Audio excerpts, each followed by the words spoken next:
Puji syukur, selamat hari Minggu dan salam sehat buat ibu, bapak, saudara-saudara sekalian dimanapun Anda berada. Terima kasih, kita bersyukur kepada Tuhan karena pada hari ini Minggu kita boleh ketemu kembali dalam mengikuti kebaktian ini dan juga mengikuti firman Tuhan yang diperuntukkan untuk kita pada hari Minggu saat ini. Saudara yang terkasih, anugerah dari Tuhan kita Yesus Kristus dan kasih setia Allah Bapa menyertai saudara-saudara sekalian. Nas firman Tuhan untuk kita pada kesempatan ini tertulis dalam Injil Markus pasal 7 dimulai dari ayat 17 hingga ayat yang ke-23. Saya akan bacakan untuk kita semua. Sesudah ia masuk ke sebuah rumah untuk menyingkir dari orang banyak, murid-muridnya bertanya kepadanya tentang arti perumpamaan itu. Maka jawabnya, "Apakah kamu juga tidak dapat memahaminya? Tidak tahukah kamu bahwa segala sesuatu dari luar yang masuk ke dalam seseorang tidak dapat menajiskannya, tetapi bukan masuk ke dalam hati, karena bukan masuk ke dalam hati, tetapi ke dalam perutnya, lalu dibuang di jamban." Dengan demikian ia menyatakan semua makanan halal. Katanya lagi, apa yang keluar dari seseorang itulah yang menajiskannya.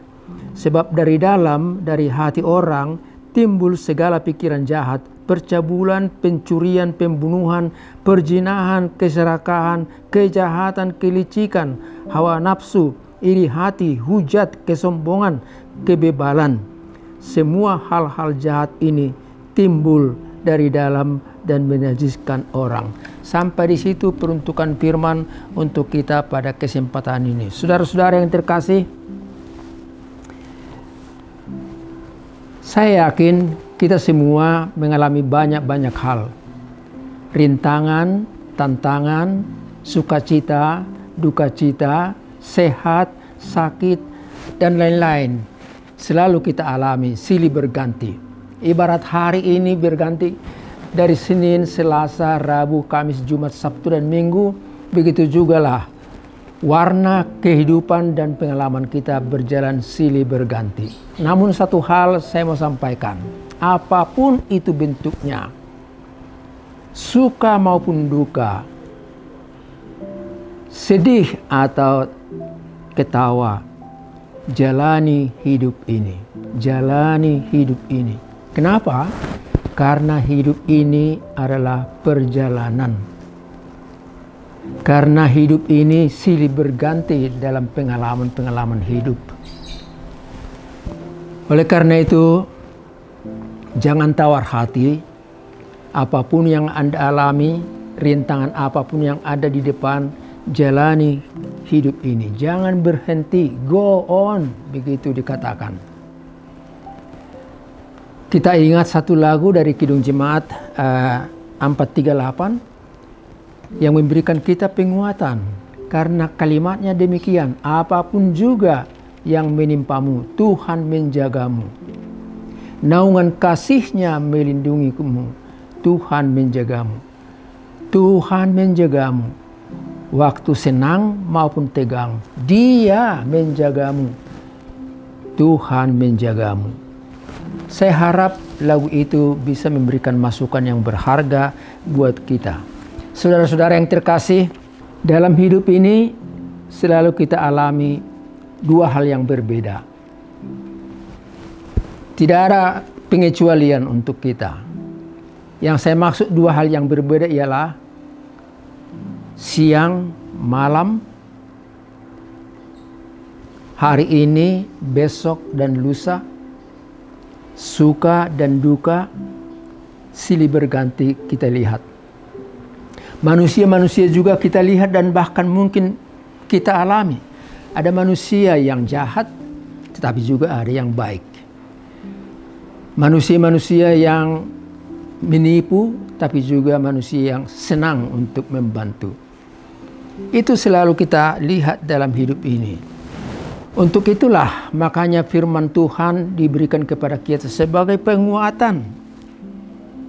sebagai masukan supaya kita jangan takut, supaya kita jangan ragu apapun yang kita alami dalam perjalanan hidup ini. Saudara, Tuhan memintakan supaya kita bersikap tulus, jujur, dan penuh kasih terhadap sesama maupun terhadap Tuhan. Jadi hidup ini, saudaraku, selalu ada dua arah.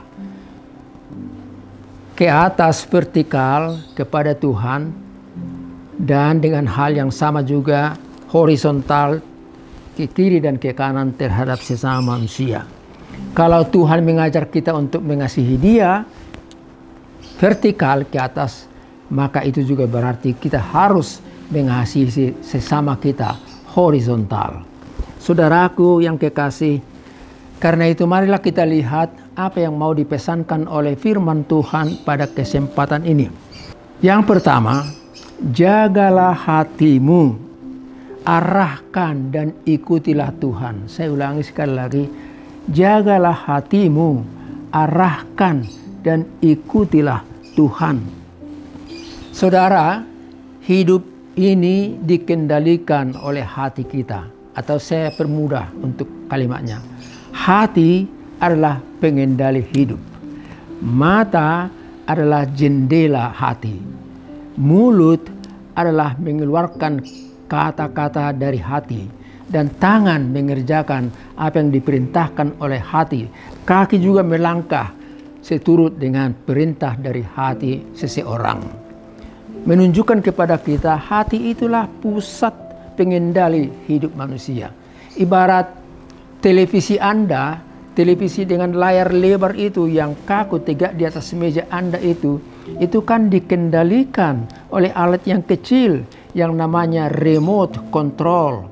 Anda pegang remote-nya, pencet nomor ini, nomor itu, maka saluran dari televisi itu akan tunduk dan ikut.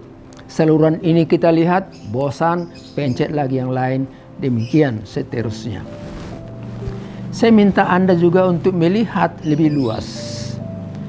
Di angkasa sana banyak satelit. Tetapi jangan lupa bahwa satelit itu dikendalikan dari bumi, dari Cibinong umpamanya. Ada satelit komunikasi Palapa yang dikendalikan dari Jatiluhur. Dan oleh karena pengendalian itulah, maka satelit itu tetap berada dalam jalur tertentu, dan kita boleh ngomong, berbicara dengan teman dimanapun di Indonesia ini. Dari Jakarta ke kampung halaman, dari kota Jakarta ke kota lain, kita boleh berkomunikasi karena ada satelit yang menghubungkannya, yang dikendalikan dari bumi, dari Jatiluhur dan Cibinong tadi. Saudara, begitulah hati kita. Hati inilah pengendali hidup kita. Hati ini yang berkata, begini katakan. Hati ini yang berkata, begitu berbuat. Hati ini yang berkata, udah marahin aja dia, nggak apa-apa itu, dan seterusnya. Saudaraku, hati yang gembira adalah obat yang mujarab, tetapi semangat yang patah meremukkan tulang. Itu dikatakan oleh Salomo dalam Amsal pasal 17 ayat yang ke-22. Hati yang gembira adalah obat yang manjur. Tetapi sebaliknya, oleh Betaria Sonata berkata, hati yang terluka, sudah sedemikian lama saya memaafkan kamu, menantikan perbaikan, tapi kamu tidak berubah. Sudah, pulangkan saja aku kepada ibuku atau ayahku. Saudaraku, janganlah kita sampai seperti itu. Apapun yang kita alami, kita tetap bersama dengan partner hidup kita. Tidak usah kita minta dipulangkan aja. Marilah kita lihat, saudaraku yang terkasih, apa yang dia minta oleh seseorang supaya dia mampu untuk memimpin, untuk melaksanakan tugasnya sebaik mungkin. Yosua yang ditugasi untuk memimpin umat Israel menuju tanah pembebasan itu, Dia berdoa kepada Tuhan dan Tuhan berkata, jagalah hatimu, bertindaklah hati-hati, dan biarlah kamu jujur supaya kamu berhasil dalam hidupmu. Itu merupakan masukan bagi kita, saudara, supaya kita memelihara hati kita, hati-hati dalam berbicara dan berbuat, bertindak, dan jujur dalam hidup ini, maka kita akan berhasil. Mari kita lihat contoh yang lain. Salomo yang menggantikan ayahnya Daud yang masih muda itu, dia berkata kepada Tuhan, ya Tuhan, berikanlah aku hati yang mampu untuk melihat ini, hati yang mampu untuk memimpin bangsa ini karena aku masih muda. Berikanlah aku hikmat dari atas supaya hatiku ini boleh membimbing aku, supaya dengan hatiku ini aku boleh berbicara dan berbuat, memberi perintah kepada umat bangsamu itu, karena aku ini masih muda. Hati sangat berperan dalam hidup ini. Itulah sebabnya juga Tuhan Yesus berkata dalam khotbah di bukit, Matius pasal 5 ayat 8, berbahagialah orang yang suci hatinya. Berbahagialah orang yang suci hatinya, karena mereka akan melihat Allah. Matius 5 ayat 8. Melihat Allah bukan hanya nanti di akhirat itu, tapi melihat Allah hari ini, di sini, dalam peristiwa yang sedang kita alami, dalam ancaman yang ada dalam sekitar kita. Entah itu karena COVID-19 atau varian Delta yang baru itu, atau oleh karena peristiwa-peristiwa yang lain, kita boleh melihat Allah bagaimana dia bertindak, bagaimana dia bisa menolong. Saudaraku yang kekasih, kita sampai pada pesan yang kedua. Pesan yang kedua bagi kita semua berbunyi, jagalah dirimu, tunjukkan sikap yang baru, dan hiduplah beribadah. Saya ulangi sekali lagi. Jagalah dirimu, tunjukkan sikap yang baru, dan hiduplah beribadah. Saudaraku, orang Kristen itu tampil beda. Tidak sama dengan perilaku manusia-manusia lain. Orang Kristen itu sebenarnya hanya harus mampu berkata dalam dirinya, I am different. Saya beda dengan kamu. Kalau kamu berperilaku seperti itu, aku beda. Bukan seperti ini perilaku saya. Marilah kita menjadi orang Kristen yang tampil beda. Bukan soal pakaian.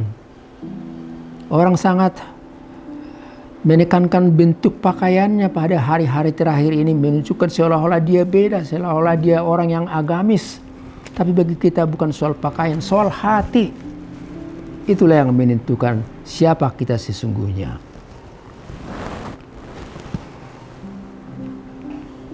Rasul Paulus berkata, berikanlah tubuhmu sebagai persembahan yang hidup, yang kudus dan berkenan kepada Allah. Itulah ibadahmu yang sejati. Hidupmu yang kudus, itulah ibadahmu yang sejati. Tampil beda karena kita punya iman dan punya Tuhan juga yang menuntun kita supaya beda dengan orang lain. Saudaraku, hidup baru itu bukan asal kata. Hidup baru itu dimulai bila seseorang itu ketemu dengan Tuhan. Hidup baru dimulai bila seseorang ketemu dengan Tuhan. Saya buatkan contoh. Perempuan Samaria yang sudah 5 kali menikah secara tidak resmi, tatkala dia ketemu dengan Tuhan Yesus di sumur Yakub di ladang itu, mereka berbicara dan Tuhan Yesus berkata, aku kenal kamu. Tadi kamu nggak mau memberikan aku minum, tapi aku mau mengatakan, daripadaku akan muncul air hidup dan akan memancar dalam diri seseorang untuk selama-lamanya. Dan perempuan Samaria itu menyadari dirinya dan dia melihat bahwa Yesus itulah Mesias. Dan oleh karena itu adalah pembaharuan dalam hidupnya. Dan dia menjadi saksi, memanggil orang lain untuk datang untuk melihat Yesus. Hidup baru dimulai bila kita ketemu dengan Yesus. Personal encounter. Saya berikan contoh kedua. Saulus yang berubah nama menjadi Paulus, yang awal-awalnya sangat benci mendengar nama Tuhan Yesus. Pada suatu ketika dalam perjalanan dari Yerusalem menuju Damaskus, di tengah jalan tiba-tiba cahaya yang terang benderang turun dari langit dan dia rebah ke tanah. Dan dia dengar suara. Akhirnya Saulus berkata, "Ya Tuhan, apakah kehendak-Mu yang harus saya lakukan?" Bacalah nanti itu kisah Para Rasul pasal 22 ayat 10. Apakah kehendak-Mu Tuhan yang harus saya lakukan? Bolehkah kita berkata seperti itu? Manusia-manusia yang diperbaharui itu, manusia yang ketemu dengan Tuhan itu, kita berkata, "Ya Tuhan, apakah sesungguhnya kehendak-Mu, kemauan-Mu untuk saya lakukan?" Dan hati kita akan melaksanakan perintah Tuhan itu. Saudara, Tuhan Yesus itu adalah terang hidup. Yohanes 8 ayat 12 berkata, "Akulah terang dunia. Barang siapa hidup dan berjalan dalam terang itu, maka dia akan melihat jalan dan tahu akan apa yang akan dia perbuat." Terang itu membuat hati dan pikiran kita menjadi terang, jelas. Kita hidup dan bersikap sebagai anak terang, beda dengan orang lain. Dan itulah yang dikatakan oleh Tuhan Yesus pada ayat-ayat terakhir tadi, pada ayat 23 tadi. Bagaimana orang terang itu menghindari dirinya dari perbuatan-perbuatan kegelapan. Apa yang keluar dari seseorang, itulah yang menajiskannya. Oleh sebab itu, hindarilah dari dirimu perbuatan-perbuatan jahat, percabulan, pencurian, pembunuhan, perzinahan, keserakahan, kejahatan, hujat, kesombongan, dan kebebalan. Saudara, makanan yang datang, yang masuk dari luar, yang kita makan, tidak menajiskan kita. Tetapi yang keluar dari hati kita dari dalam ini, itulah yang menajiskan seseorang itu. Itulah yang membuat orang melakukan hal-hal kegelapan sebagaimana dikatakan pada ayat-ayat tadi. Perzinahan, iri hati, dan juga pembunuhan. Dan itu kita lihat pada zaman sekarang ini. Saya tidak akan mengutarakan itu panjang lebar, cuma saya mau sampaikan kepada kita, hindarilah kesombongan. Karena kesombongan itu menuntun seseorang bersikap angkuh, congkak. Dan Amsal pasal 16 ayat 18 berkata, "Kecongkakan mendahului kehancuran dan tinggi hati mendahului kejatuhan." Semoga firman ini memberikan masukan kepada kita. Dan selamat untuk beribadah. Tuhan mendengarkan doa-doa dan permohonan kita.